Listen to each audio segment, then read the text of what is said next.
Alright. I debated on doing this. Mostly because people were asking me, hey, I want you to make a video on the build thread or a build on the Outlander, and I actually did start to try to do that shit, but I couldn't make it entertaining. Like, it was just basically me talking. So this race is like hot garbage, so I figured that this would give a good opportunity to like explain why you need modifications to an ATV in order to race them. So I'll go over a bunch of stuff here. So one of the things that we do on the machines is get a 24 volt system to get it to start fast, and then we get B&R to tune the ECU so it allows you to start fast.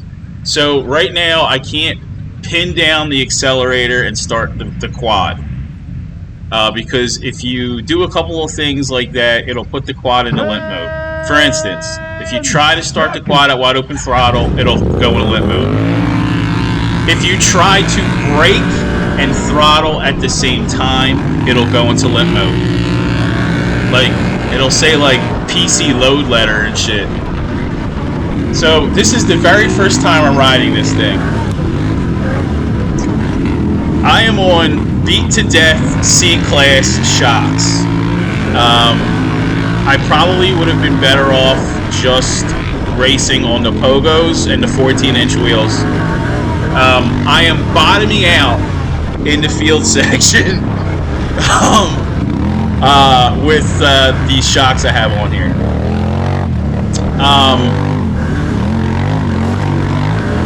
So you need the ECU tuned for starting fast and in order to do proper braking, because if you nail the brakes and you try to like power slide over, it's gonna like have a fit.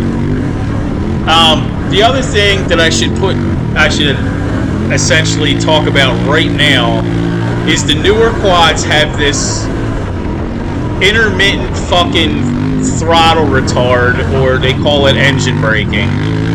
ITB, intermittent adjustable, I don't know what it is, it fucking sucks. And as you can see, if you look at my right hand, I have really big palms but small fingers. So every time I hit a bump, I'm swapping out that ITB thing. Because the little button is on the back of the throttle.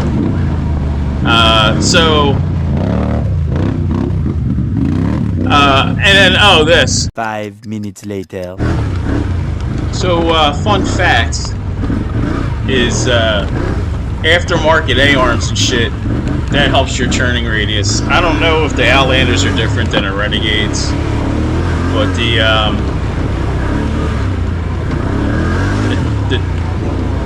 how the quad handles when you get the aftermarket A-arms.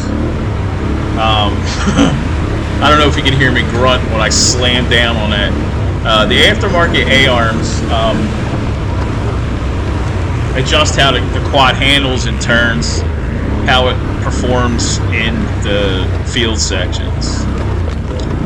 So, also, if you look at the handlebars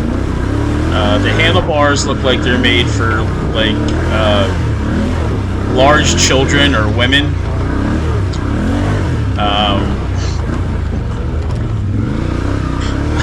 The stock brakes are not up to task. I use DP brakes. So, it's funny watching it now. I wasn't having a great time while I was on it, but... So, people are like, hey man, like, I need you to make a build video for this. And I'm not really into making non-race videos anymore. And there's a couple reasons for that, but mostly, like, it was putting kind of a spotlight on me. Like, there would be people at the race that, like, I wasn't anywhere near, and they're like, hey, that 4x4 guy makes the YouTube videos, he hit me. I'm like, what the fuck are you talking about? I've had my SD card confiscated a couple times by GNCC.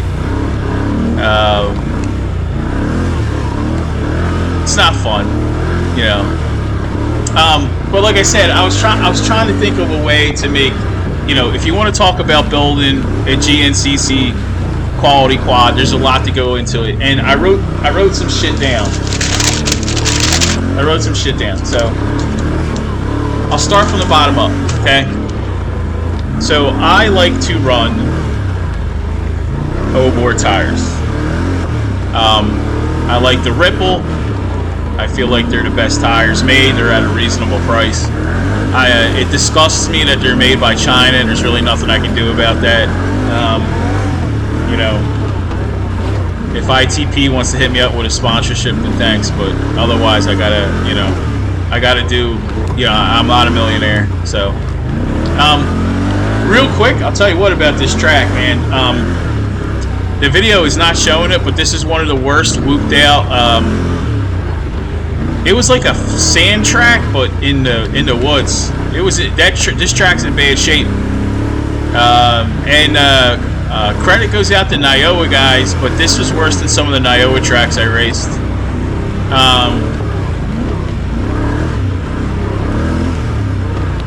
Was not having a great day. I didn't like it, but you know, I got it. Let me take a step back real fast, since I like to bitch about AWRCS. AWRCS, I've been at a couple of AWRCS races lately, and everyone's been nice, and they've turned it around. So I got nothing negative to say about AWRCS anymore. There was nothing stupid on this course to get anybody hurt. There was lots of people in the woods helping guys out and getting stranded riders off the. It was a class act. It was a class act. I'm gonna race them again, as long as they're close. New East Coast is still my favorite, followed by the FTR and IXCR. Wow. Yeah. So I run the over. Okay, and this is also going to talk about some of the expenses that come with 4x4s. So with my discount, the Outlander 8. This is an 850. And there, right there, I broke my plastics. So you might hear some. This is why you can't race a fucking stock quad. Well, there's me crying. So right there, when I hit that tree.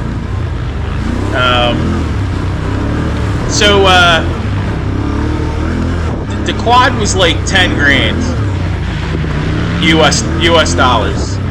I don't know what that is in British money. I don't know if I'd probably get arrested for talking on the internet anyway, but so that's a hot, that, you know, most of your expenses are up front, right? So you're looking at tires, and then you're going to need tires. I run tire blocks. Some guys still run tire splines, and then some guys run tire balls. Then you're going to need A-arms, and I think only one company makes aftermarket A-arms, and the A-arms are going to give you that ability to kind of like make a better turning radius. Oh god, this too. 5 minutes later. I don't know if you can see it. Some dude tries to basically mow down a tree. Anyway, back to ARs. So for us, it's Texera Tech. I don't think Super ATV makes A-arms anymore. But you can't run the stock ones because they'll break. And you fuck yourself up. I mean, you can run the stock ones, but you're gonna run like a C-class pace. Which is what I think, you know, I'm pretty much running here, because I'm not going anywhere fast. From A-arms, then you go to tie rods, because the stock ones aren't up to the task. We use B&R for that. Brakes are DP brakes. Calipers are stock.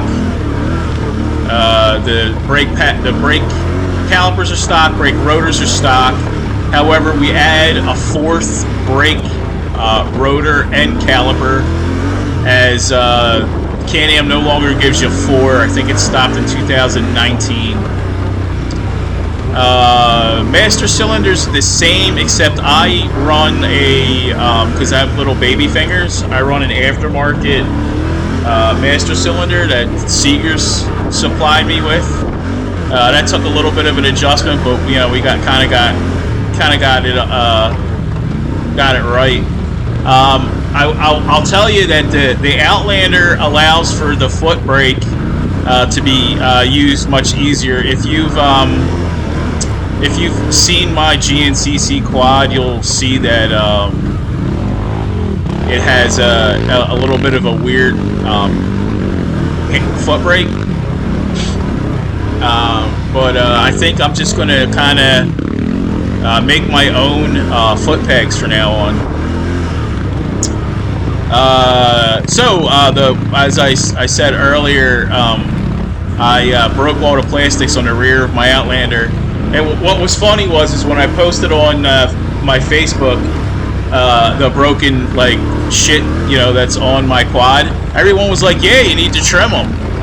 And I'm like, "Hey, thanks for fucking telling me, you know, Monday morning quarterbacks.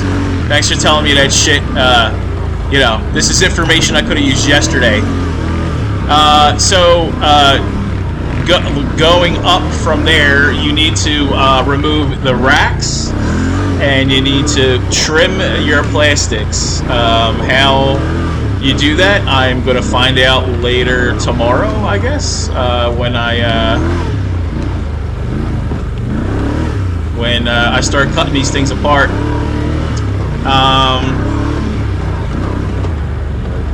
The 850's throttle is really aggressive. I dare say even more aggressive than the 1000. On my other 850, we clutched it. This one doesn't seem like it needs it. I don't know if that's a difference because of that stupid ass engine braking or what, but if anybody out there has had the opportunity to drive an electric car, the engine braking on this fucking thing is like when you have regen on an electric car. It makes you want to fly over the handlebars. It's really, really, really, it really will wear you out. Moving on from the tie rods and tie rod ends, we gusset the frame and reinforce the tubing in the frame. This version of the Outlander is a tube frame. Triangular frame setup, so it's not tube frame like the newer ones.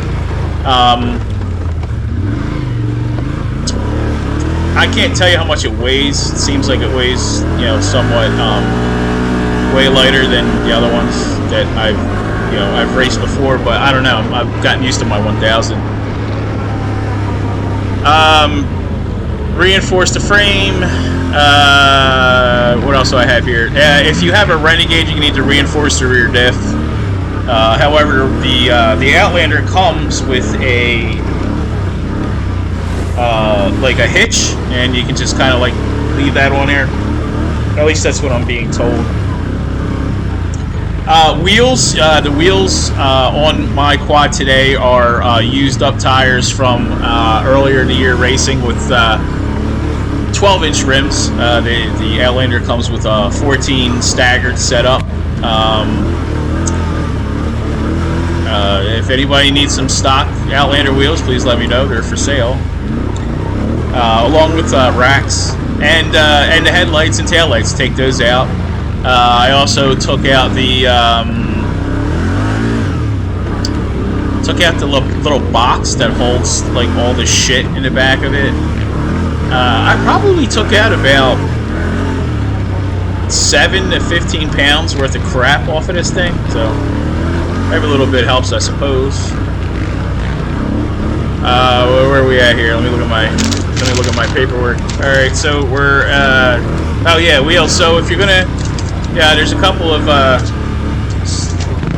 choices out there if you want to do a thank you, a Raccoon Racing wheel, which is B&R. They're definitely solid. Cody Collier runs them, and I think Brandon Frazier, like basically the fastest guys run them. I've never had a problem with the stockers. The reason I like to run stock shit that works is because if I have a problem at the track, it's a lot easier to get parts for an aftermarket, excuse me, a regular wheel rather than an aftermarket wheel.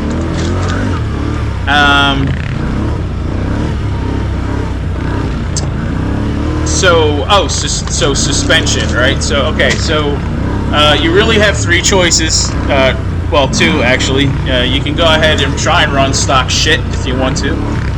You're gonna get hurt.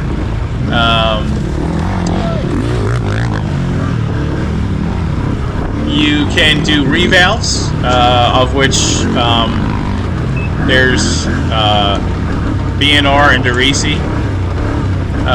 That noise you heard was me hitting the sport mode button on the Outlander. As I had to put it into regular mode because I did not adjust my ergonomics. I guess I'll get there when I talk about handlebars. You can like, you know, like those tiny little bars are not getting it done. Anyway, so your shocks, and then there's AWRCS. AWRCS are far and away the most expensive, but you know, it's up to you what you want to do. Definitely feel you get what you pay for. I've never really sank, you know, I think on these V-dash shocks I'm running dual rates, and you know, triple rates are definitely the way to go on that.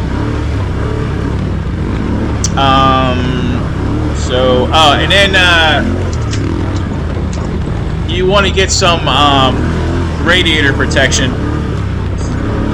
The Outlander looks like it's got some pretty slick, has much more radiator protector than the Renegade.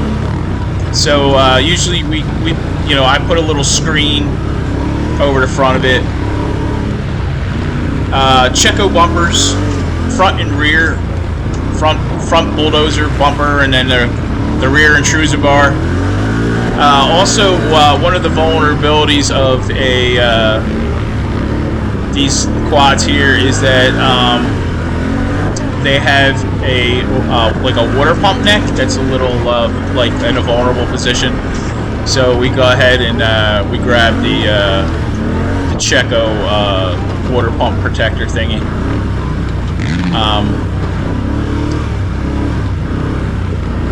Alright, what else? Oh, foot pegs you can go in a, so the XXC quads have the like a decent enough foot peg.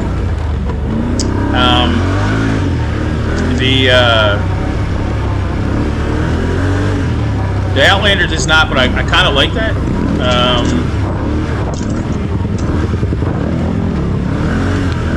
What else? The floorboards on the Outlander, like if you're gonna have like a dedicated mud quad, it's probably better to get an Outlander, even if it's an 850. There's a lot more coverage with the Outlander.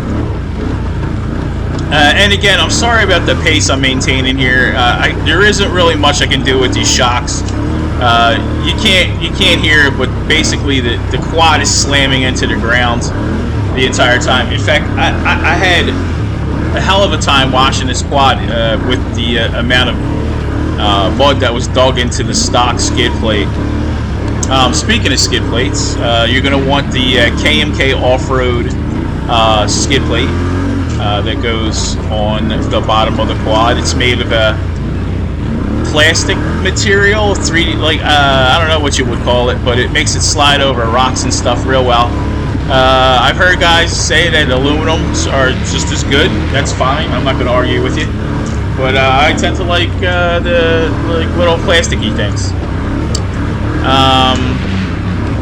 Handlebars. Okay, so with handlebars, I do not use flex bars anymore. And if flex, you hear this, sorry, it is what it is. I've had nothing but bad experiences with their customer service. I can't find a set of flex bars that fit me ergonomically.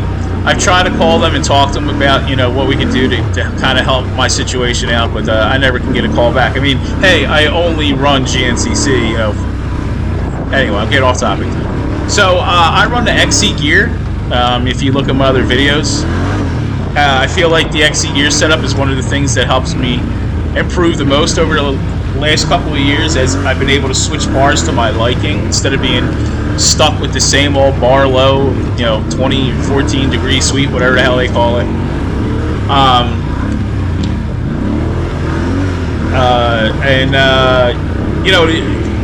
There's no bar pad on them, or at least they haven't come out with one yet. So if you're one of those guys that eats your bars a lot, then it's probably not a great idea for you, but it is what it is.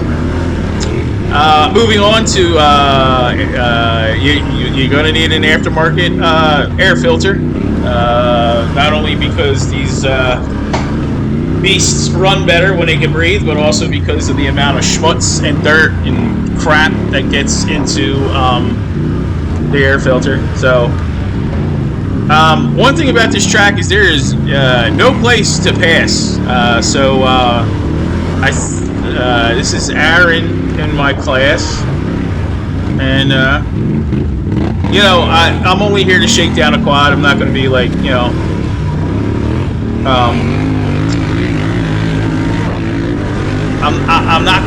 I'm not gonna try and do anything crazy or skitsy. I'm not really that rider anyway. But also, these guys are in a points battle for AWRCS, and spoiler alert, my quad runs out of fuel. But I would have pulled over, or I essentially did pull over on the third lap to not so that I don't interfere with the points chase for these guys. I could be a hero somewhere else, but so I'm just kind of chilling here.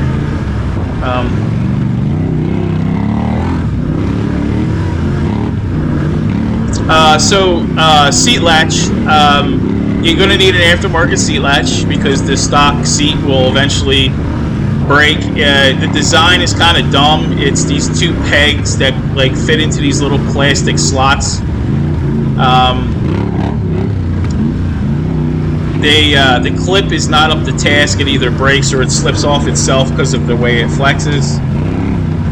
I don't have a sponsor for my seat cover. If you go to my 2022 race where I'm making a turn and I fly right off of my quad, that was the day that I decided I need like a grippy seat cover. So I pull over to Aaron because it's not cool to pass on and he waves me by. So that's just a little XC courtesy. I'm not trying to pass anybody on when they're pulling over for faster riders.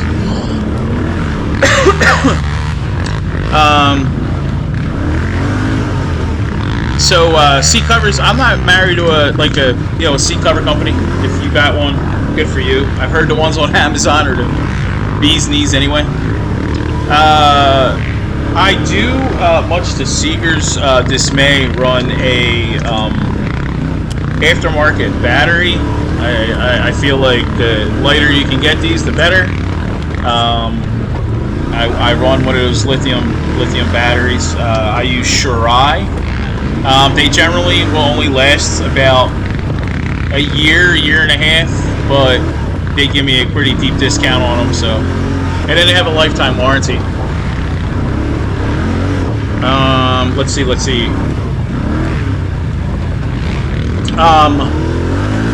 I tape my hands at every race. I tape my hands. I wear palm protectors, and yeah, I'm a big giant pussy. I got hands like a fucking Swiss watchmaker, and it just is what it is. I prefer the Fox. I think what the fuck are they called? Like the bear claw, something. Fox gloves. They haven't gotten shredded on me too bad. O'Neill makes a good glove. Leot makes a good glove. They're expensive. I usually run, like today I'm running O'Neill gear, work fine. I prefer Leot stuff now.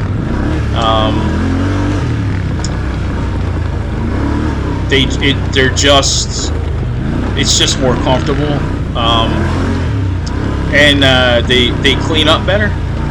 I wear Leot boots. I wear Leot chest protector. I always wear a chest protector.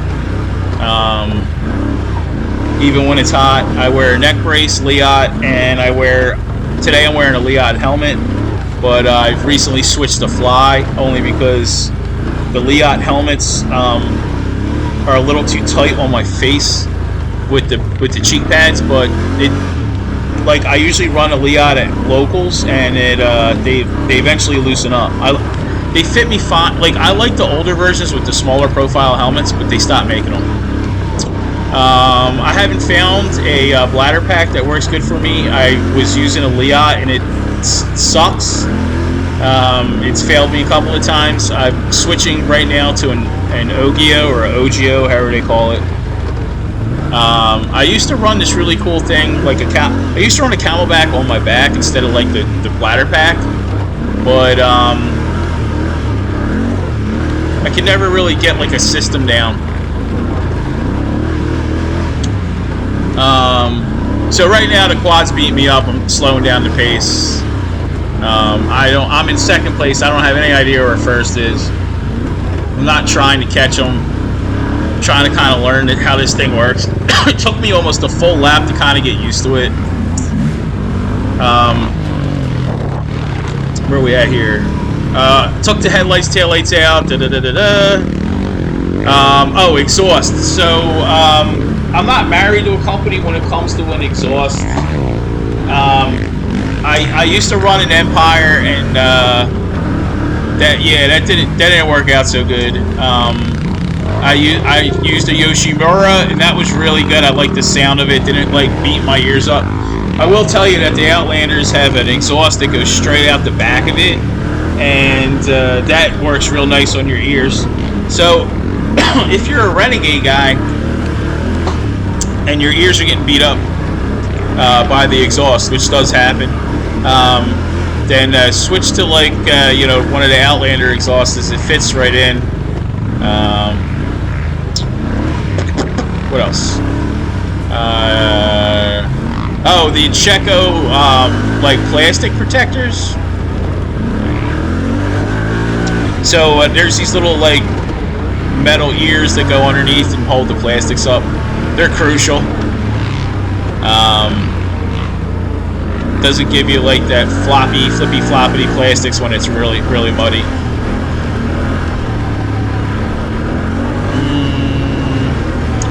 Checo, so talked about the handlebars, the XE gear, and then whatever handlebar of your choosing, but you definitely need the Checo stem, as the stock stem will snap pretty easily in case you have a rollover, and if anybody watches my videos, you know that's always bound to happen.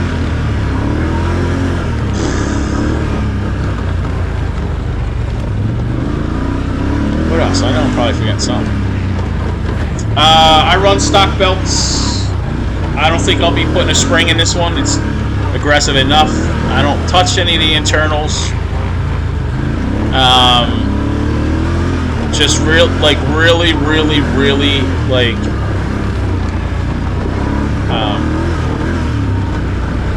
being psycho about preventative maintenance. I will probably spend as much money on my quad in a year doing preventative maintenance as I will buying a new quad every once in a while. So when you buy one of my quads, I have the receipts to back it up to show that, you know, I take care of my shit. So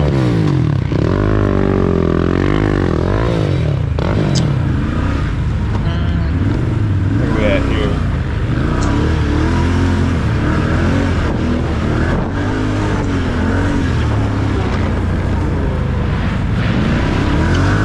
Yeah, I think that's it. So all in all, without suspension, you're looking, your price is lower to get XC racing with the Outlander than it is a Renegade.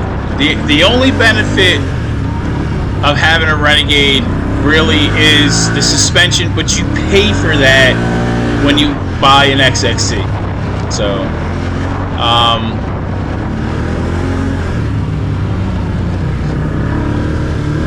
yeah. So, yeah, if anybody, I think I covered everything. But you got it, like, it's, and why we do these, like, shakedown races on, you know, I knew going into this race, like, I wasn't doing anything but getting some good PT, getting some seat timing, because GNCC's next week. But you learn stuff like this, like, about this shit, like, it's little things that'll cost you a race, right? So, like, how my throttle is on the bar is not conducive to how I ride. So that's one of those things, like, you got to get that right, you know.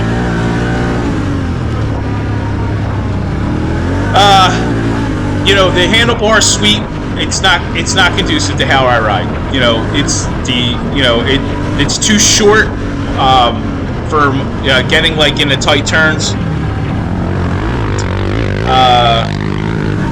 But otherwise, you know, I mean, the Outlanders, it's the seat's a little bit different. It's comfortable. It keeps you from getting, like, muddy and stuff like that. There's some benefits and drawbacks that you got to kind of measure between the two. I'm really looking forward to getting this thing on some decent suspension and get the A-arms in there so I can actually get it to turn and see what it'll do. So,